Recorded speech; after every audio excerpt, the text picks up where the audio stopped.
Hi అండి. అందరికీ నమస్తే. అందరూ ఎలా ఉన్నారు? నేను రీసెంట్‌గా అబిడ్స్‌కి షాపింగ్‌కి వెళ్ళాననమాట. షాపింగ్‌కి వెళ్ళినప్పుడు అక్కడ స్ట్రీట్ స్ట్రీట్ ఫుడ్ ఉంది. స్ట్రీట్ ఫుడ్ ట్రై చేశాము. నేను, మా అమ్మాయి, మా ఫ్రెండ్స్ కొంతమంది వెళ్ళాము.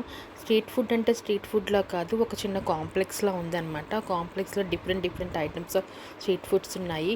మనకి ఎగ్జాక్ట్‌గా క్లాక్ టవర్ ఉంది కదా! క్లాక్ టవర్ పక్కనే ఉంటుంది ఇది. సో, అది ట్రై చేయడానికి వెళ్ళామనమాట. సమ్మర్ వలన చాలా రష్‌గా ఉంది అసల. ఎప్పుడు అలాగే ఉంటదంట. చాలా క్రౌడ్ ఉంది. అక్కడ మేము డిఫరెంట్ డిఫరెంట్ ఐటెమ్స్ ట్రై చేసాము. కొంచెం రేట్ ఎక్కువ అనిపించాయి గానీ ఓకే. టేస్ట్ వైజ్ అయితే వర్త్‌గానే ఉన్నాయి. బట్ ఒక షాప్‌లో కూర్చొని మనం ఒక ఐటెమ్ ఆర్డర్ చేస్తే పక్క షాప్ వాడు ఊరుకోవట్లేదు. సో, ఎవరికి ఐటెమ్స్ ఏం కావాలంటే వాళ్ళు అక్కడ ఆ షాప్ దగ్గర కూర్చొని తినారనమాట. మేమైతే ఫస్ట్ పావ్ బాజీ ట్రై చేసాము. పావ్ బాజీ అయితే చాలా బాగుంది.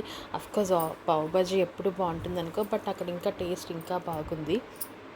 పావ్ బాజీ అయిన తర్వాత మా అమ్మాయి మా అమ్మాయి ఫ్రెండ్ ఇద్దరు కలిసి some different different drinks try చేస్తామని చెప్పి అలా వాకింగ్కి వెళ్ళి వాళ్ళు ఏవేవో ట్రై చేసుకొని వచ్చారు. పావ్ బాజీ తర్వాత ఫ్రైడ్ మోమోస్ కూడా చాలా బాగున్నాయి. అవి కూడా ట్రై చేసాము. అన్ని ఐటమ్స్ అయితే బాగానే ఉన్నాయి. అన్నీ టేస్టీగానే ఉన్నాయి కానీ కొంచెం రేట్ ఎక్కువ అనిపించిన తర్వాత అనమాట. కాకపోతే ఇక్కడున్న డ్రాబ్యాక్ ఏంటంటే మనకి అసలు ఆటోస్ కానీ బస్సెస్ కానీ ఏమీ దొరకలేదనమాట. ఐ మీన్ అక్కడ బస్సు ఆగడానికి ట్రాఫిక్ ప్రాబ్లం అవుతుంది. ఆటోస్ అయితే అక్కడ నుంచి మన లొకేషన్కి రావడానికి అసలు ఆటోస్ ర్యాపిడో కానీ అసలు ఏవి రికగ్నైజ్ చేయట్లేదు ఆ లొకేషన్. అది ప్రైమ్ లొకేషనే, బట్ ఇంకేమీ రికగ్నైజ్ చేయట్లేదు. ఇంతేనండి.